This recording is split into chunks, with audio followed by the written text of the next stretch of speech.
Most young men don't realize they're wasting their 20s until they're already out of them. And that's not meant in a harsh way. It's not me having a go at young men. It's more just something I've noticed over time in myself, in other people, in the way life seems to unfold if you're not paying attention. Hi, I'm John. I'm a dad of two boys, and I spend quite a bit of time thinking about life, what matters, what doesn't, and how to give my boys the best chance of building a good future for themselves. And this is something I come back to quite a lot, because your 20s are a strange decade. On one hand, they're exciting. You've got freedom, you've got energy, you've got time. You're trying different things, figuring things out, making mistakes, recovering from them, changing your mind, trying again.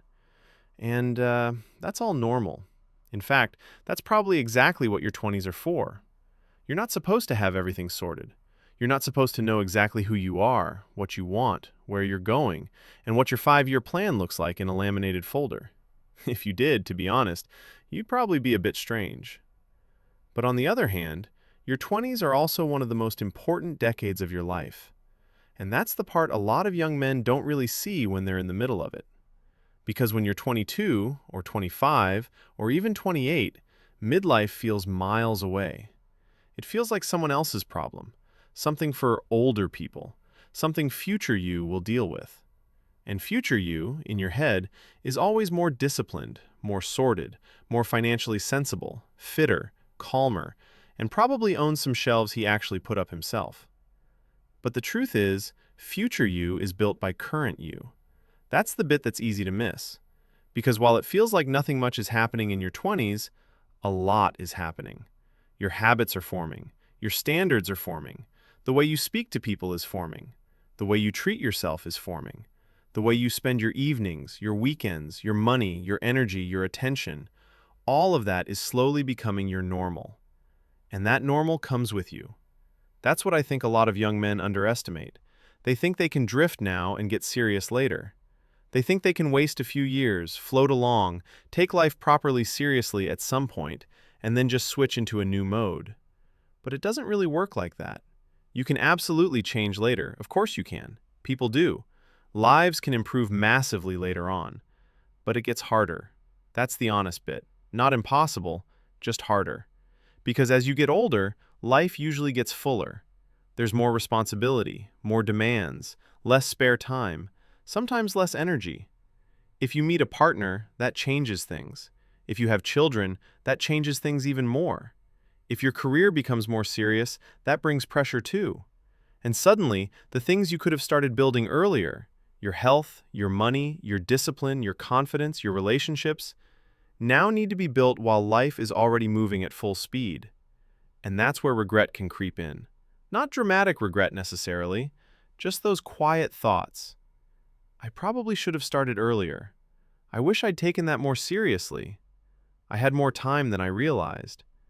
And those thoughts can be a bit uncomfortable, because deep down you know they're probably true. Now, I don't say that to scare anyone. That's not the point. The point is actually a hopeful one, because if you understand this early, you've got a huge advantage. Not because you need to become some perfect machine in your 20s. You don't. You're still allowed to enjoy your life.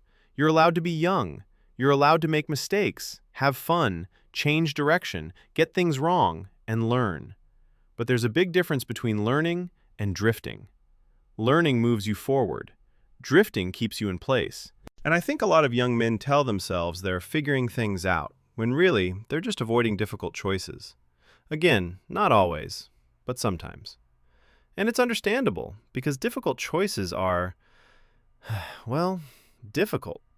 It's easier to scroll than think. Easier to distract yourself than sit with a question like, what kind of man am I actually becoming? That's not exactly the sort of thing most people put on a Friday night to-do list, is it? But it matters. Because your 20s are not just about building a career. They're about building a man. You are learning who you are, what your values are, what you tolerate, what you won't tolerate, what kind of friend you are, what kind of partner you are, what kind of standards you have when no one is watching. And that identity matters far more than people realize, because success built on shaky character usually doesn't hold up very well. So yes, try to build your career. Absolutely. Learn skills, work hard, take opportunities, build something useful. But at the same time, build yourself. Take care of your health. That doesn't mean obsessing over it. It means treating your body with a bit of respect. Move more, eat a bit better, sleep properly when you can, drink water. Simple things. Boring things, really. But boring things are often the things that actually work. Take care of your money. Again, not in some flashy get-rich-quick sort of way, just in a sensible, grounded way. Spend less than you earn. Avoid stupid debt if you can. Save something. Learn what compound interest is. Understand that money is not mainly about impressing people. It's about having options. And options matter. They matter a lot. Take care of your relationships. This one's big, because people often act as though relationships just happen. But good relationships need attention. They need effort. You have to stay in touch. You have to make time. You have to say the thing you've been meaning to say. You have to apologize sometimes. You have to show up. And if you meet a partner in your 20s, that matters too. Because who you build your life with changes almost everything. Your peace, your stability, your home life, your future children if you have them, your emotional life, your sense of support. All of it. So don't be careless about that. And don't be careless about friendships either. Build new relationships. Nurture the good ones you already have. Make the effort. Be someone reliable. Because when life gets harder, and sometimes it does, the quality of your relationships makes an enormous difference. And then there's discipline. The least exciting word in the world, apparently. No one hears discipline and thinks, "Ooh, lovely, sounds relaxing." But discipline is what keeps your life moving in a good direction when motivation disappears, which it always does. Some young men think they need to feel inspired to improve their life. You don't. That's helpful when it turns up, but it's not reliable. You need systems, routines, standards, simple things you do whether you feel brilliant or not. That's how things actually change. And this is where the idea of compounding really comes in. Because every day might seem small, but it isn't. That's one of the biggest lessons I've learned. A day doesn't feel very important while you're living it. It just feels like Tuesday, or some slightly damp Thursday where you're tired and can't really be bothered. But days add up. And if you can make each day count in some small way, that compounds. It doesn't need to be dramatic. You don't need to transform your entire life before lunch. Just do something that nudges your future in the right direction. Go for a walk. Read 10 pages. Save a bit of money. Send a message to someone you've been meaning to reply to. Go to bed slightly earlier. Cook a decent meal. Do a workout. Learn one useful thing. Have one honest conversation. That all counts. And over time, it really counts. Because the life you want is usually built through ordinary days used well. Not heroic bursts. Not one giant breakthrough. Just decent decisions, repeated. That's what people miss. They wait for motivation. They wait for clarity. They wait for the perfect moment.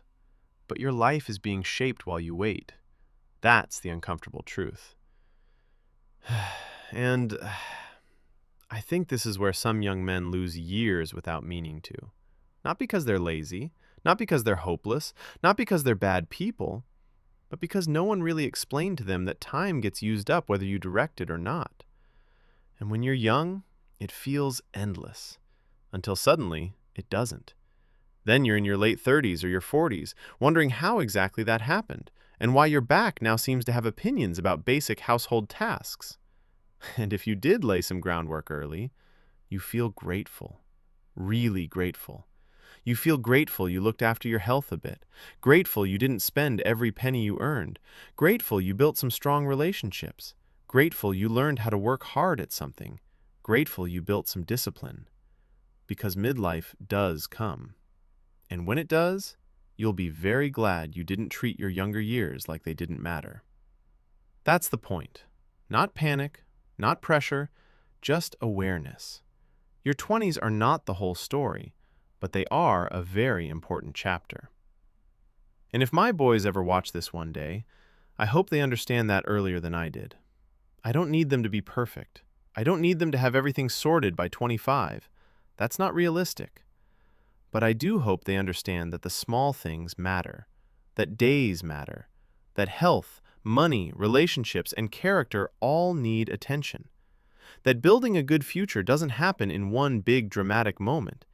It happens slowly, quietly, one decent decision at a time. And if you can learn that early, you give yourself a huge advantage. A calmer life, a stronger life, a more stable life. A life you actually chose. All right, that's what I've been thinking about. I'll see you in the next one.